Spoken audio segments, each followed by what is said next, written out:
안녕하세요. 저는 서울에 거주하고 있는 40대 여성입니다. 아무리 속 시원하게 일 처리를 한다고 해도 당했던 것을 생각하면 속 터지기 마련이잖아요. 제가 겪은 그 일도 마무리된 지도 꽤나 지났는데 비슷한 이야기를 듣고 있으면 제 일이 떠올라 속이 터집니다. 배울 만큼 배운 사람들이 왜 기본적인 인간의 소양도 지키지 못하는 건지 모르겠습니다. 그런 인간들 동네방네 소문이라도 내고 싶지만 요즘 같은 시대에 잘못하면 법적인 문제가 생길 것 같아 이렇게 익명으로 사연글을 보냅니다.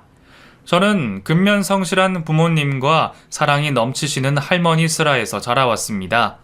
부모님 두 분께서는 시골에서 상경을 하셔 아는 사람이라곤 하나 없는 타지에서 스스로의 힘으로 뿌리를 내리게 되셨습니다. 저와 동생이 태어나면서 저희 자매를 보살펴 주실 할머니도 모시고 오게 되었죠. 가족들을 책임져야 했던 부모님은 맞벌이를 하셔야 했고 부모님 대신에 할머니와 보낸 시간이 많았어요. 그래도 주말에는 저희를 위해서 모든 시간을 보내주셨던 부모님과 나머지 빈자리를 채워주시는 할머니 덕분에 행복한 어린 시절을 보낼 수 있었습니다. 평범하게 학창시절을 보냈던 저는 다행히 머리가 나쁘지는 않았는지 앉아있는 만큼 성적이 나와줬어요. 다른 학생들처럼 자의반 타의반으로 수능 공부를 했고 부모님 기대에 부응하기 위해서 대학을 가야 했죠. 서울의 중위권 대학을 들어가게 된 저는 처음 맞는 자유를 즐기며 캠퍼스 생활을 하게 되었습니다. 그런데 문제가 생겼죠. 저뿐만 아니라 우리나라 전체를 흔드는 문제가요. 제가 대학생일 때 IMF가 터지고 말았습니다. 처음 TV 뉴스에서 나온 한보그룹의 부도는 우리 가족과는 전혀 상관없는 일이라고 생각했습니다. 하지만 모두들 아시듯 대기업들은 연쇄적으로 무너지기 시작했고 대한민국 경제가 무너지고 말았죠. 그렇게 도미노처럼 무너진 경제 상황은 우리 가족에게까지 미치게 되었습니다. 그나마 보험 일을 하시던 엄마는 일을 계속 하셨지만 아버지께선 회사가 부도나면서 한순간에 실직자가 되셨죠. 부모님께선 모아두신 저금과 어머니의 월급으로 당장의 생활비 등을 버틸 수 있었지만 언제까지 지속될지 모르는 국가적 비상 상황에 풍전등화 같은 집안 형편이었습니다. 장녀였던 저는 힘들어 하시는 부모님을 보면서 많은 책임감을 느꼈어요. 그리고 안정적인 직업이 인생의 목표로 바뀌게 되었죠. 저는 얼마 남지 않은 대학 학업을 휴학하게 되었고 노량진에서 공무원 시험 준비를 하게 되었습니다. IMF 여파 때문인지 노량진은 이미 포화 상태였고 다들 안정적인 직장 하나만을 위해서 모여 공부하고 있었죠. 수능 때보다 더 독하게 공부해야 했던 그곳에서 마음 편히 기댈 수 있는 사람을 만나게 되었습니다. 그 남자를 만나게 된 그날은 학원 수업이 끝나고 점심을 먹으러 가는 길이었습니다. 내려가는 길에 식권과 책을 떨어뜨리게 되었어요. 건물에 전 인원이 이동하는 때라 뒤로 밀려가기만 할 뿐 제 밥줄인 식권과 책을 주울 수가 없었죠. 그때 갑자기 큰 소리로 멈춰! 라는 소리에 일동 움직임을 멈추게 되었습니다. 그리고 한 남성이 제 식권과 책을 주워주었죠. 그리고 저에게 책과 식권을 건네주며 커피 한 잔 사달라고 했어요. 참 엉뚱한 모습에 호기심이 생겨 식사 후에 약속대로 자판기 커피 한 잔을 사줬죠. 그렇게 시작된 인연으로 서로 마주칠 때마다 커피 한 잔을 마시게 된 우리는 친구 사이에서 연인 사이가 되어 있었습니다. 명문대학 사범대 출신인 기주 오빠는 고등고시 사법과 흔히 사법고시를 준비 중이었어요. 처음 만났을 때처럼 참 엉뚱하기만 한 오빠는 뭐랄까 흔히 괴짜라 하는 천재 같은 사람이었습니다. 사법고시만 준비하는 사람이 이것저것 잡다한 지식도 많고 다른 시험 과목에 대해서도 알고 있어 신기할 뿐이었죠. 그런 오빠도 사법고시는 쉽지 않았어요. 제가 운 좋게 2년 만에 공무원 시험을 붙게 되었는데 오빠는 1차 시험에서도 좋은 소식을 듣지 못했죠. 그러다 민망하게도 제가 임신을 하게 되었습니다.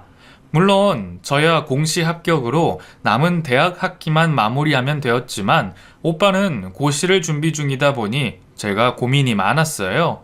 그런데 오빠는 임신했으면 결혼하는 게 당연하다며 저희 부모님을 찾아뵙겠다 했습니다. 저희 부모님께선 갑작스런 딸의 임신 소식에 놀라셨고 책임지겠다며 당당하게 결혼하겠다는 오빠를 보며 당황해 하셨습니다. 임신한 딸 상황에 반대를 하실 수도 없으시던 부모님은 결혼을 승낙하실 수밖에 없으셨죠. 그게 끝이었어요. 이미 오빠네 부모님께서는 결혼에 대해서 대환영이셨고 한 가지 조건만 내걸으셨죠. 오빠의 고시 준비를 뒷바라지 해달라는 거였어요. 그것도 오빠가 합격할 때까지는 생활비를 주시겠다고까지 말씀하셨죠. 알고 보니 오빠네 집안이 대대로 부자이시더라고요. 그렇게 번갯불에 콩 구워 먹듯 우리는 결혼을 하게 되었습니다. 혼전 임신으로 급하게 결혼하게 되었지만 그래도 사랑하던 남편과의 결혼이 좋았습니다. 둘 다 모두 고시 준비와 대학 졸업이라는 바쁜 생활을 하고 있어 여느 신혼부부처럼 신혼생활을 마음껏 즐기지 못했지만 한 집에서 같이 시간을 보낼 수 있는 것만으로도 행복했죠. 하지만 그런 신혼의 즐거움도 얼마 가지 못했어요. 처음에는 결혼해서 신혼집에서 고시를 준비해도 충분하다고 했던 남편이 학원을 오며 가며 드는 시간이 아깝다며 다시 노량진에 방을 구하게 되었거든요. 저도 결혼하고 곧바로 혼자 지내야 하는 생활이 아쉽고 서운하기도 했지만 오빠의 미래를 위해서 충분히 이해할 수 있었어요. 그렇게 저희는 본의 아니게 별거 생활을 시작했고 임용유예로 더 이상 휴학을 할 수 없던 저는 임신을 한 몸으로 힘들게 학기를 마칠 수밖에 없었습니다. 친구들은 넉넉한 시댁에 시집을 갔는데 뭐하러 그 고생을 하냐며 그냥 관두고 전업주부를 하라고 속 편한 소리를 했어요. 사실 당시 제 상황을 생각한다면 그게 맞는 일인지도 모르죠. 아무리 성인이라고 해도 배불러서 학교를 다니는 것도 쉽지 않았고 남편 없이 혼자 버티는 것도 버거웠으니까요. 하지만 그렇다고 포기를 선택할 수는 없었습니다. 어렵게 붙은 공무원 자리를 포기할 수도 없었지만 사법고시로 경제활동을 할 수 없었던 남편의 뒷바라지와 생활비를 위해서라도 제가 버텨야 했어요. 물론 제가 공무 생활을 하기 전까지는 시부모님께 생활비를 타서 생활하였지만 제 입장에서는 결혼까지 한 다 큰 성인으로서 시부모님께 매번 손을 벌리는 게 부끄러웠죠. 새아가는 배불러 오는데 대학생활 하는 게 힘들진 않니? 졸업만 하면 된다고 하지만 부른 배로 학교를 다니는 게 힘들 텐데. 그래도 교수님이랑 친구들이 많이 배려해줘서 괜찮아요. 빨리 졸업하고 아이 낳고 일 시작해야죠. 그래, 네가 조금만 고생해라. 알다시피 우리 기주가 시험만 합격하면 너도 고생 끝 아니겠니? 조금만 참으면 평생 사모님 소리 들으면서 떵떵거리며 편하게 살 텐데 지금 고생이 무슨 고생이겠니? 그 정도는 감수해야지. 그지? 네, 그렇죠. 우리 기주가 지금은 마음을 못 잡아서 그렇지 얼마나 머리 좋은지는 너도 알 거 아니니. 남들 코피 쏟아가며 책상에 하루 종일 앉아있을 때 우리 기주는 자기 하고 싶은 것 하다가 시험 기간에만 공부를 싹 하고는 전교 1등을 했잖니. 머리가 일정 수준 넘어가면 노력이란 것도 필요가 없어요. 그러니까 혜민이가 힘들더라도 우리 예비 이판사님 내조 좀 열심히 해줘라. 돈은 걱정하지 말고. 아직 제 앞가림 못하고 있는 저희 부부에게는 너무나도 감사한 시부모님의 경제적 지원이었지만 어머니께서는 오빠의 고시 준비를 너무 가볍게 생각하시는 것 같았어요. 벌써부터 예비 판사님이라 부르며 마치 오빠가 마음만 먹으면 당장이라도 고시를 합격할 것처럼 생각하셨죠. 그렇게 시간이 흘러 저는 현아를 낳게 되었고 대학도 무사히 졸업하게 되었습니다. 출산 후 아직 몸이 회복되지 않은 저는 첫 출근을 하기 전에 미리 사정을 이야기하고 출산 휴가를 받게 되었습니다. 3개월의 휴가가 끝나고 친정 부모님께서 아이를 돌봐주시게 되었고 전 드디어 공무 생활을 할 수 있게 되었어요. 남편은 노량진에 보내두고 저 혼자 육아의 첫 사회생활이 힘들기도 했지만 드디어 돈을 벌어 생활비를 제가 감당할 수 있게 되어서 마음이 편했어요. 그렇게 남편 고시 생활을 내조하면서 동시에 워킹맘 생활을 하게 되었습니다. 순조롭게 직장 생활을 해나가는 저와 달리 오빠는 자신의 현실 때문에 고민이 많아 보였습니다. 엄마, 저 이제 고시 그만두려고요. 아무래도 가능성이 없는 것 같아요. 이러다가 장수생 되면 시험에 미련만 남아서 노량진 떠나지도 못한대요. 아무래도 더 늦기 전에 다 때려치고 취업 준비나 해야겠어요. 우리 예비 판사님이 왜 또 뿔이 났어? 지금까지 잘 해왔잖아.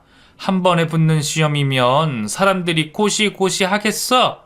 우리 아들 스트레스 많이 받은 것 같은데 엄마가 기분 전환 시켜줄 테니까 그런 말 하지 말어. 응? 엄마, 나 이러다 나이 들어서 취업도 못하면 그때는 어쩌려고요. 저도 이제 현아 아빠기도 한데 언제까지 시험 준비만 할 수 없잖아요. 결혼해놓고 아내랑 아이한테 같이 시간도 못 보내주고 이제 그만할래요. 딱 3년만 더 해보고 그때 안 되면 그만두자. 혜미, 쟤도 너 연애할 때부터 지금까지 얼마나 열심히 챙겼니? 지금까지 해온 게 너무 아깝잖니? 안 그러니, 혜미야? 네? 네, 그렇죠, 어머님. 오빠, 어머님 말씀처럼 조금만 더 집중해서 몇 년만 더 노력해보자. 어머님도 나도 열심히 오빠 도울게. 어머님께서는 고시를 그만두겠다는 오빠를 필사적으로 말리셨습니다. 아무래도 어린 시절부터 수재로 자란 오빠에게 거는 기대가 많으셨을 테니 말이죠. 그러시면서 저에게 동조를 바라시니 사실 제 입장에서는 난감하기만 했어요. 저도 해봐서 알지만 수험 생활이 얼마나 힘든지는 알고 있었고 더군다나 대한민국에서 가장 어렵다는 시험인 사법고시를 준비하는 남편이 쉽게 합격할 거라곤 생각하지 않았어요. 하지만 2차는커녕 1차도 합격하지 못하고 있는 남편을 보면서 저 또한 현실적인 고민을 하게 되었죠. 명문대학을 나왔다고는 하지만 취업이라는 피 튀기는 경쟁에서 나이 또한 무시할 수 없으니 말이죠. 물론 스스로의 선택을 존중하려 했던 저는 고민하고 있는 남편에게 어떤 쪽을 권할 수 없었습니다. 결국 아들을 꼭 판검사 만들겠다 하시는 필사적인 어머님 뜻을 따르게 된 남편은 다시 마음을 잡고 공부를 하는 것처럼 보였습니다. 꼭 판검사 아내가 되는 게 아니더라도 남편이 하고자 하는 걸 이뤘으면 싶었던 저는 이왕 뒷바라지하게 된 거 제대로 해주기로 했죠. 밖에 음식도 질린다는 남편을 위해 매일 아침 식사를 챙겨 출근길에 배달을 했습니다. 그리고 저녁이면 남편에게 가서 고시원 정리를 해주고 빨랫감과 빈 도시락통을 챙겨왔죠. 평일 내내 남편에게 출근 도장을 찍고 주말이면 여러 가지 특식에 아이를 데려가 남편이 딸아이와 시간을 보낼 수 있게 했어요. 저도 일을 하면서 그렇게 하다 보니 몸이 2개, 아니 4개라도 모자랄 판이었어요. 그러는 사이 저는 점점 지쳐갔던 것 같습니다. 매번 낙방하는 남편을 보니 저마저도 힘이 빠지고 있었죠. 하지만 그보다 더 문제는 남편이 계속되는 시험 때문인지 언젠가부터 정신이 다른 곳에 팔려 있다는 겁니다. 그날도 저는 힘들어하는 남편을 위해 손수 만든 요리와 보약까지 준비해 남편을 찾아갔습니다. 그런데 남편은 잠시 슈퍼라도 갔는지 방에 없었고 저는 금방 돌아올 거라 생각하며 남편을 기다리고 있었죠. 어딜 갔는지 한참을 기다려도 오지 않는 남편 때문에 지루해진 전 남편의 방을 정리하고 있었습니다. 정리를 하더라도 원래 웬만하면 책상은 건들지 않는 편이에요. 저도 공무원 시험 준비를 할 때 다른 사람이 제 책상을 만지는 게 그렇게 싫더라고요. 그래서 책상은 건들지 않고 공부는 제대로 하고 있나 눈으로만 흘낏 보고 있는데, 아니 글쎄, 공부할 책이 있어야 할 책상에 못 보던 당구 교본과 책들이 있는 겁니다. 얼마나 열심히 당구를 공부하는지 공식을 필기한 노트까지 있었습니다. 그걸 보니 남편이 어디가 있을지 단박에 감이 왔죠. 저는 그 길로 밖을 나가 주위에 있는 모든 당구장을 다니기 시작했어요. 그리고 정말 남편을 찾아낼 수 있었습니다. 설마 했지만 없었으면 했는데, 제가 찾아올 거라고는 꿈에도 생각 못한 남편은 신이 나서 당구를 치고 있더라고요. 수북히 쌓인 담배꽁초와 금방 먹은 듯한 중국집 그릇까지 아무래도 한참 동안 있었던 듯 했어요. 그래도 막상 친구들이랑 있는 남편을 보니 잡아 끌고 나오지는 못하겠더라고요. 제가 고등학생 쫓으러 온 담임도 아니고 남편 면도 있으니까 말이에요. 그래서 화를 억누르고 남편에게 전화를 했습니다. 혼자 조용히 밖으로 나오라고 말하려는데 제 전화에 공부하고 있었다고 하렸는지 친구들에게 조용히 하라는 손모양과 함께 자진해서 밖으로 나와주는 게 아니겠어요? 밖으로 나와 복도에 서 있는 저를 발견한 남편은 놀라기도 잠시, 자신이 잘못한 건 아는지 머쓱한 표정을 짓더라고요. 여기는 어떻게 찾아왔어? 당신 공부하느라 고생하니까 밥이랑 보약 챙겨주려고 왔지. 그러니까 그게 내가 공부하다가 잠깐 슈퍼에 가는데 쟤들이 부르더라고. 그래서 지금 막 온 거야. 가서 물어봐. 저 사람들 말고 당구장 사장님한테 물어볼까? 아니 그래. 잠깐 놀 수도 있어. 우리는 시험 준비하다 연애까지 하고 애까지 만들었는데 잠깐 스트레스 푸는 게 무슨 큰 죄겠어? 근데 공부하는 사람 책상에 당구 교본은 뭐야? 잔뜩 쌓여있는 당구 책들은 뭐고? 왜? 이제 당구꽃이라도 보려고 준비하는 거야? 미안해. 내가 스트레스를 너무 많이 받아서 그런지 요새 집중이 좀 안 돼서 딱 오늘까지만 치고 마음 잡으려고 했어. 미안해. 화를 낼 준비를 했는데 막상 제 앞에서 공부하다 스트레스가 쌓여 잠시 일탈을 했다고 고백하는 남편을 보니 짠하더라고요. 자신도 얼마나 답답하고 풀 곳이 없었길래 별것도 아닌 일에 큰 죄를 지은 사람처럼 서 있는 남편을 보니 제가 너무 몰아세웠나 싶었습니다. 저도 진정을 하고 남편과 대화로 잘 풀고 그날을 덮고 집으로 돌아가게 되었어요. 그런데 그 후로도 남편은 도통 마음을 잡지 못했습니다. 당구 말고도 그런 다른 비슷한 일이 여러 번 생겼거든요. 저번에는 당구, 이번에는 주식, 다음에는 오락실, 매번 종목만 다를 뿐이지 아주 돌아가면서 놀고 있었죠. 처음에야 남편이 불쌍해 보여 그냥 넘어가게 되었지만 계속해서 정신을 못 차린 모습을 보여주니 도저히 참을 수가 없었습니다. 그래서 어쩔 수 없이 남편의 일거수일투족을 제가 감시하기로 했어요. 그렇게 남편은 저에게 하루 일과를 보고하게 되었고 저는 그마저도 믿음이 가지 않아 불시에 남편을 찾아가 확인을 했죠. 그러면서 점점 남편도 다시 공부에 집중이 되는지 제가 따로 감시하지 않아도 알아서 열심히 하더라고요. 하지만 열심히 하는 남편의 노력과는 달리 남편은 계속해서 시험에서 낙방을 하였고 기대하던 좋은 소식은 들려오지 않았습니다. 그러다 보니 저도 점점 지쳐가기 시작했어요. 벌써 어머니께서 약속한 3년이라는 시간이 훌쩍 지나갔고 저도 더 이상은 남편을 마냥 기다려줄 수 없었습니다.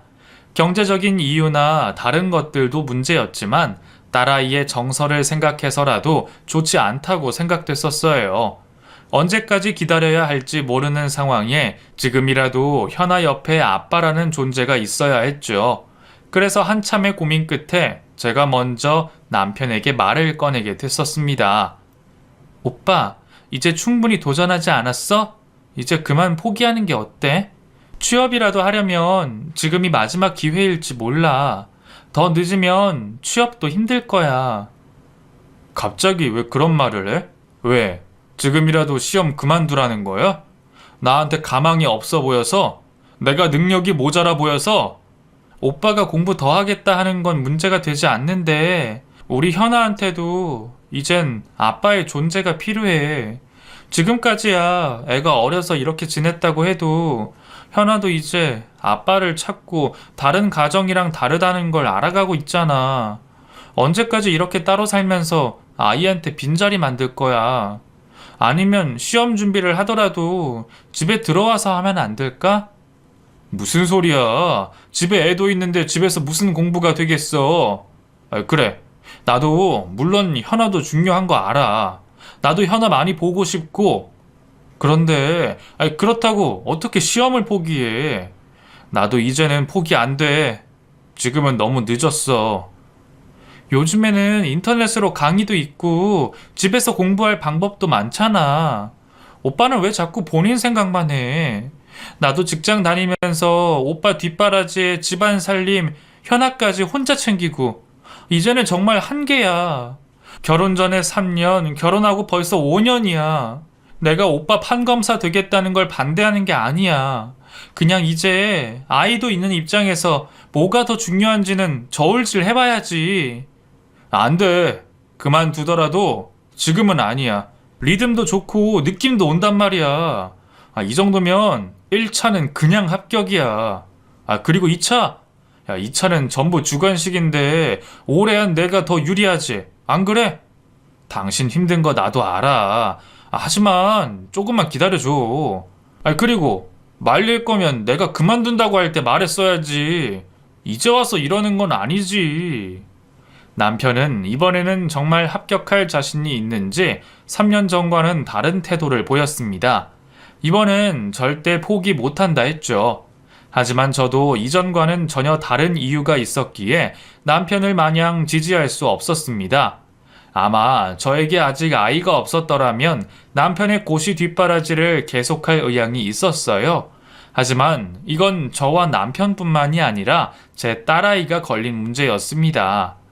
아이는 아빠가 필요했고 더 이상 오랜 시간이 걸려서는 안 되었죠. 그런데 저와 대화를 끝낸 남편은 그 사이 시부모님에게 전화를 했나 봅니다. 아내가 자신의 시험을 말린다고 말이죠. 그 얘기를 들으신 어머님이 다음날 직접 저를 찾아오셨어요. 내가 기주한테 대충은 다 들었다. 네가 힘들어서 기주더러 시험 준비 그만했으면 싶다 했다며? 아니에요, 어머님. 제가 힘들어서 그러는 게 아니에요. 저 혼자 남편을 뒷바라지 해야 한다면 몇 년이고 더 해보겠어요. 그런데 저희는 현아가 있잖아요. 계속해서 아빠 자리를 저렇게 비워둬서는 안 될 것 같아요. 아이에게도 이 시기는 다시 돌아오지 않잖아요. 볼모로 말하지 마라. 그럼 아빠가 외국에 출장이라도 간 아이들은? 이혼해서 따로 사는 애들은? 걔들도 다 정서적으로 문제가 있니? 아니면 잘못 자랐니? 그런 사람들이랑 우리 기주랑 뭐가 달라? 내가 누누이 이야기하지만 기주가 판검사 되면 너네 노력하고 희생한 거 다 보상받는다니까. 기주가 그러더라. 요 몇 년 안에 확실하게 결론 낼 수 있다고. 지금껏 공부한 게 몇 년이니? 그게 아까워서라도 해봐야지. 그러니 조금만 참자. 어머님, 입장을 반대로 하셔서 생각해 보세요.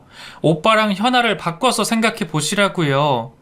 어머님 말씀대로 남편이 나중에 판검사 된다고 해도 애한테 무슨 소용이 있겠냐고요. 판검사 잘났죠. 판사 못해서 변호사 된다고 해도 돈 잘 벌겠죠. 그런데 전 그런 돈 필요 없어요. 제가 지금 벌 만큼 벌고 누구 사모님이라고 대접받고 싶지 않다고요. 혜미야, 조금만 참아 타오. 우리 기주 이 판사 못 만들면 내가 죽어. 시어머님의 그런 반응을 예상하지 못한 건 아니에요. 항상 우리 이 판사, 이 검사 하시면서 아들에 대한 큰 기대를 보이셨으니 말이죠. 저리도 완강히 두 모자가 고시 생활을 더 해봐야겠다고 하니 저도 더 이상은 어쩔 도리가 없었습니다. 다만 약속을 받아야 했어요. 꼬부랑 할머니가 될 때까지 뒷바라지를 할 수 없으니 말이죠. 시험을 앞두고 자신 있는 남편에게 마지막 2년을 주기로 했습니다. 이후에는 2차에서 떨어지든 3차 면접에서 떨어지든 그만두기로 약속했죠. 남편은 현아와 더 많은 시간을 보내주기로 했고 시부모님께서도 현아를 키우는데 도움을 더 주시기로 했어요. 그러시면서 내심 저와 손녀에게 미안하셨는지 작은 근생 건물을 딸아이 앞으로 상속을 해주셨죠. 남들은 덕분에 아이 대학까지는 걱정 없겠다고 부러워했지만 그 당시 저에겐 아무 의미 없는 일이었죠. 그때는 남편이 가정으로 하루라도 빨리 돌아와 정말 가족 같은 가정을 꾸리고 싶었습니다. 벌써 제가 혼자서 딸아이를 키우며 지낸 지도 5년이라는 시간이 지났거든요. 뭐가 문제인지는 모르겠지만 분명 남편은 머리도 좋았고 마음을 다잡은 후로는 공부하는 데 있어서도 최선을 다했어요. 그런데도 불구하고 마지막 2년이라는 시간 동안 결국 시험에 합격하지 못했습니다. 많이 풀이 죽어 있을 줄 알았던 남편은 역시 엉뚱한 성격의 소유자여서 그런지 생각보다 속 시원한 모습이었습니다. 아, 끝났다.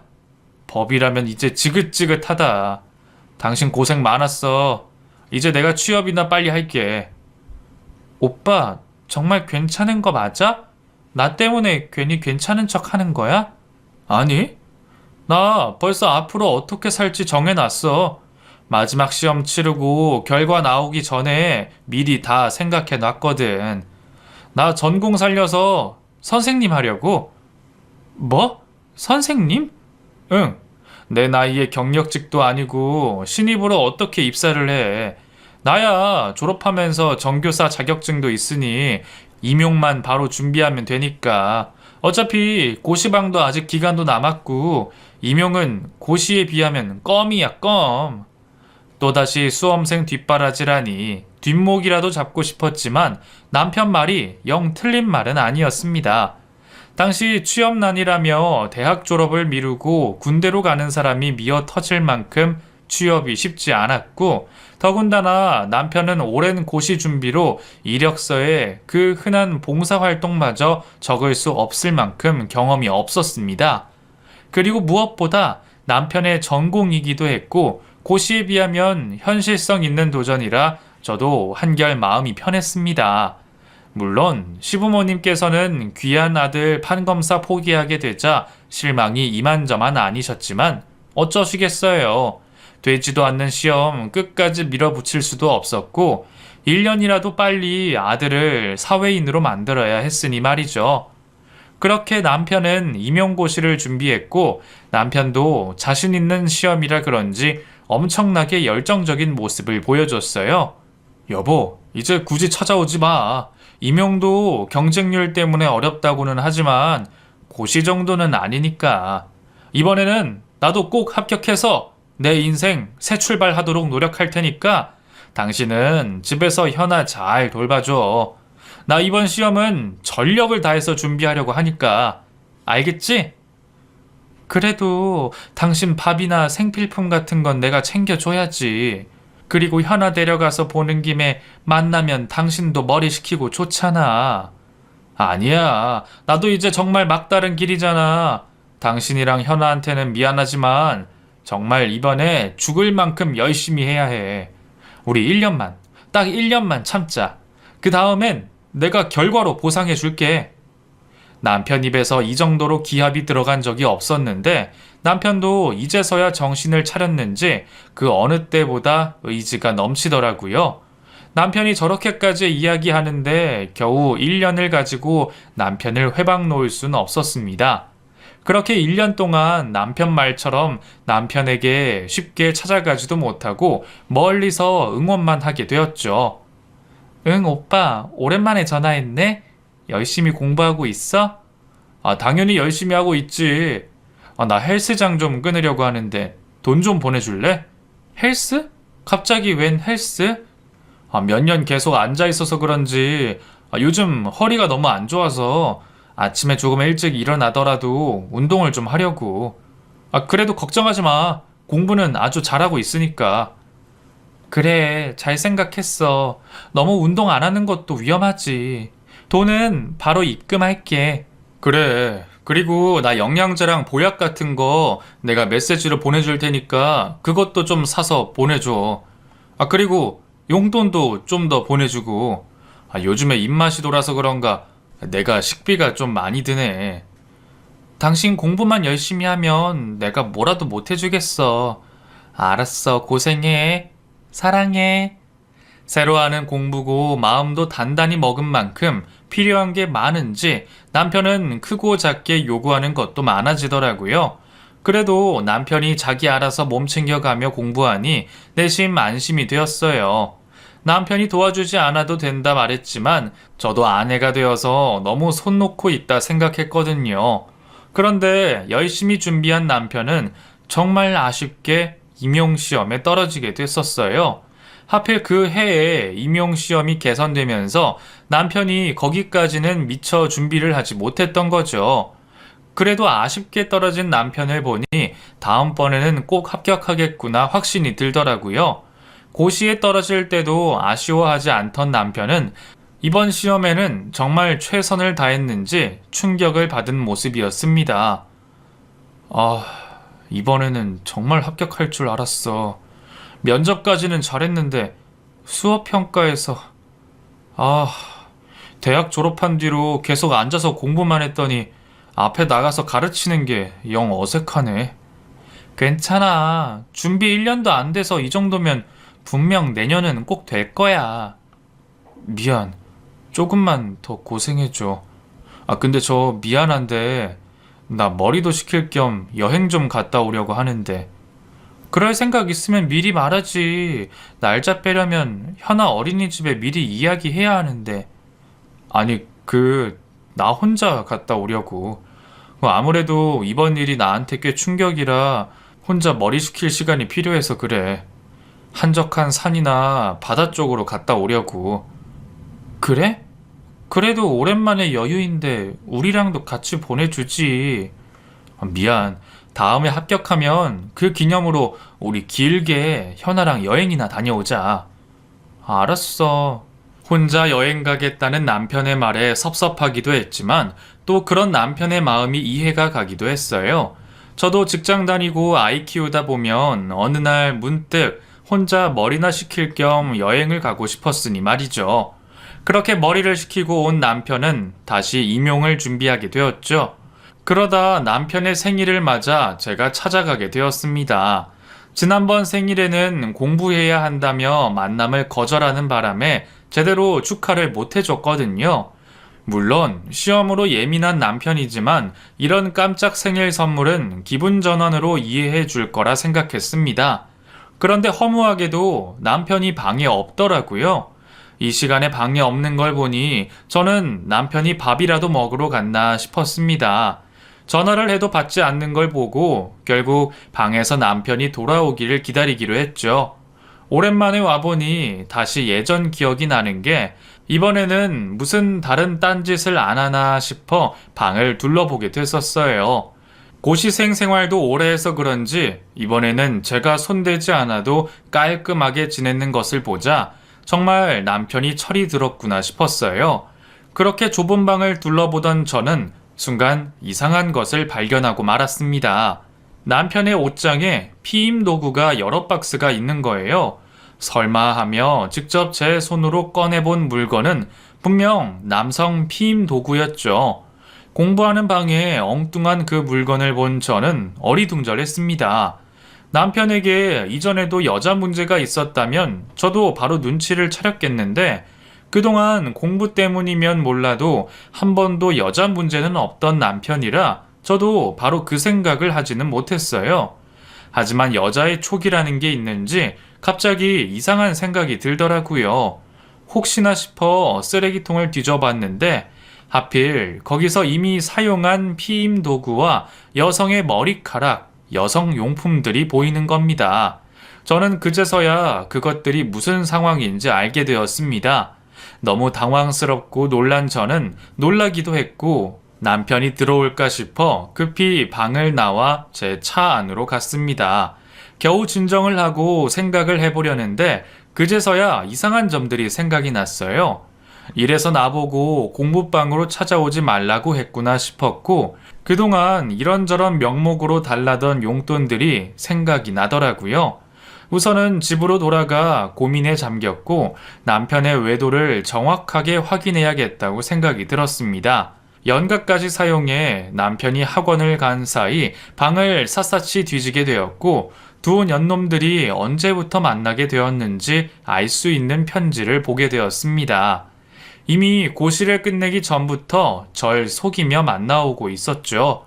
건강에 필요한 영양제도 건강식도 모두 그년을 위한 것들이었어요. 혼자 머리를 식힌다며 간 여행까지 말이죠. 모든 걸 확인하게 된 저는 앞으로가 중요하다 생각했습니다. 감정에 앞서 행동하면 제 손해다 싶었던 거죠.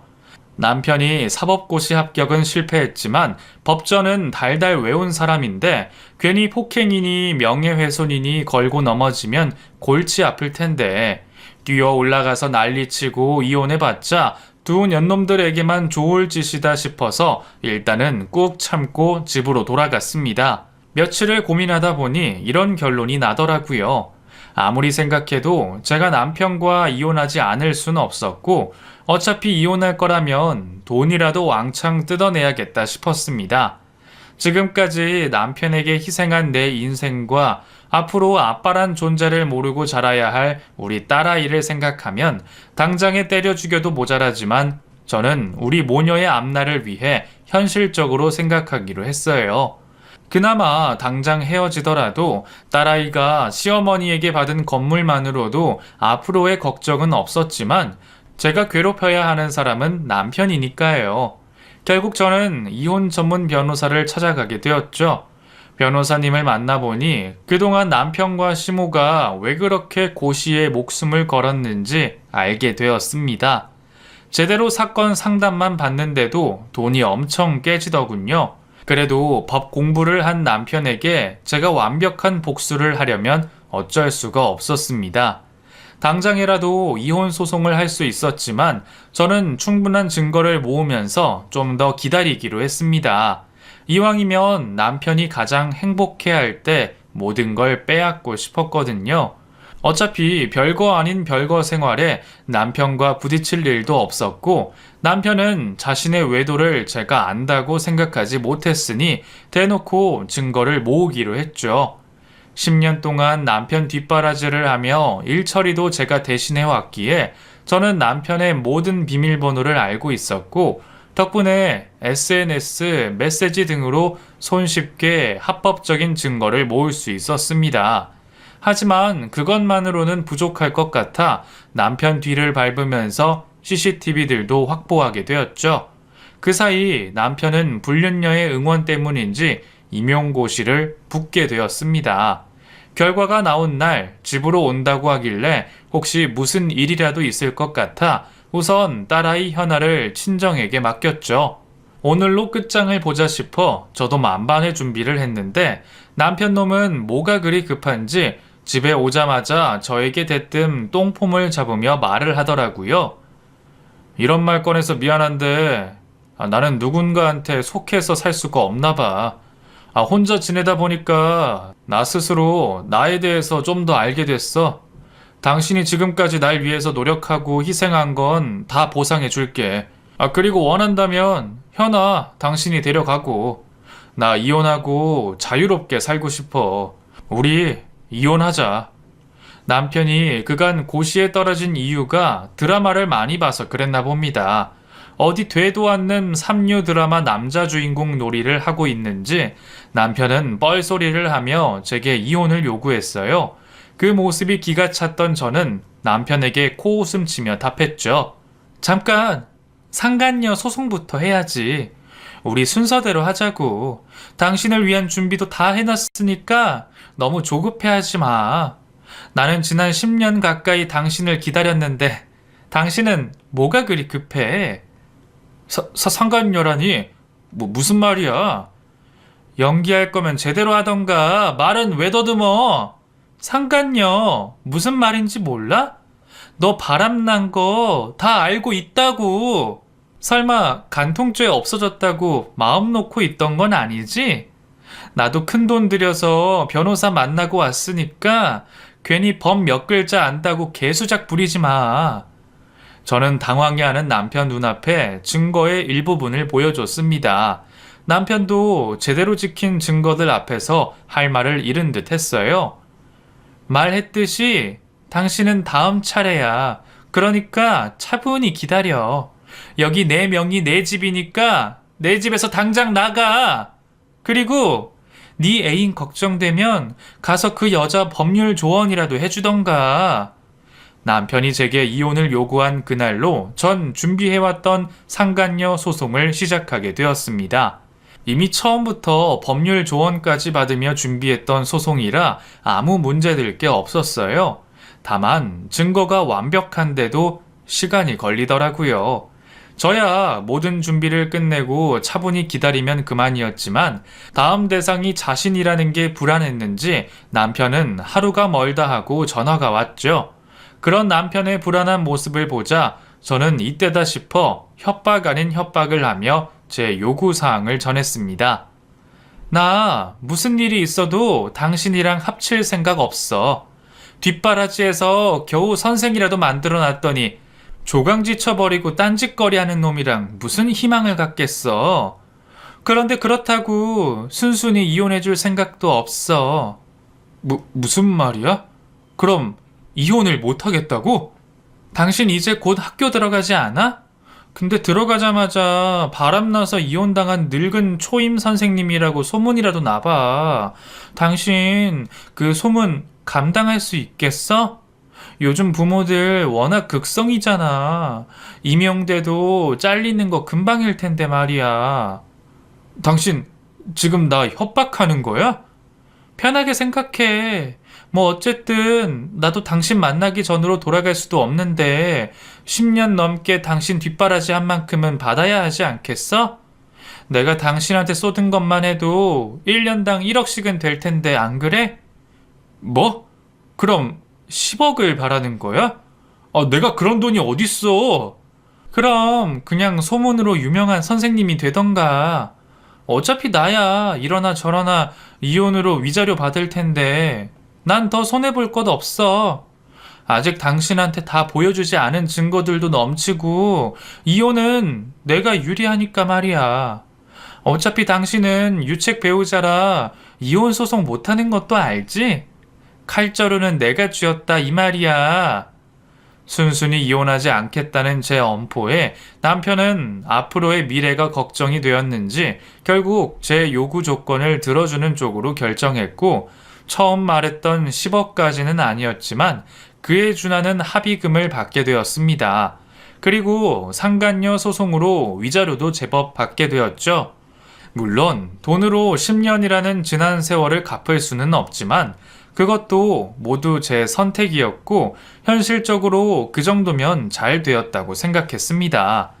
이미 남편의 외도를 알게 된 순간부터 저도 마음이 떠났고 이혼 준비를 오래 해서 그런지 막상 이혼한 뒤에는 별로 화도 나지 않더라고요. 생각보다 덤덤한 이혼에 앞으로 홀로 딸아이를 키우는 게 걱정이었지만요. 나중에 전 남편 소식을 듣기도 했어요. 발 없는 말이 천리를 간다 하더니 그 말이 정말 맞았어요. 저는 남편과의 약속대로 입 한 번 뻥끗하지 않았지만 제가 직접 말하지 않았는데도 어디서 소문이 돌았나 봅니다. 학교 선생을 하고 있는지 모르겠지만 어쨌든 꽤 고초를 겪었다고 들었어요. 하긴 그런 인성을 가진 사람이 교사를 하는 것도 문제겠지만 결국 저만 좋게 되었네요. 그 뒤로 딸아이만 생각하며 지내오던 저는 몇 년 전에야 동생의 소개로 만난 좋은 남자와 연애 끝에 결혼을 하게 되었습니다. 한번 결혼에 실패하고는 남은 평생 혼자 살 줄 알았는데 다행히 가정적이고 좋은 남자를 만나게 되었네요. 무엇보다 제 딸 현아를 자기 친딸처럼 소중하게 생각해줘서 배우자로서 엄마로서 남편에게 너무 감사합니다. 이곳의 사연을 듣다 보면 정말 우리나라 바람피는 놈들이 너무 많다 싶어요. 근데 여러분, 왜 똥차 가면 벤츠 온다는 말 있잖아요. 애초에 똥차한테 안 속는 게 가장 중요하겠지만 그래도 그 시련 잘 극복하시면 분명 벤츠만큼 좋은 일이 생길 겁니다. 모두들 힘내세요. 그럼 이만 적겠습니다. 감사합니다.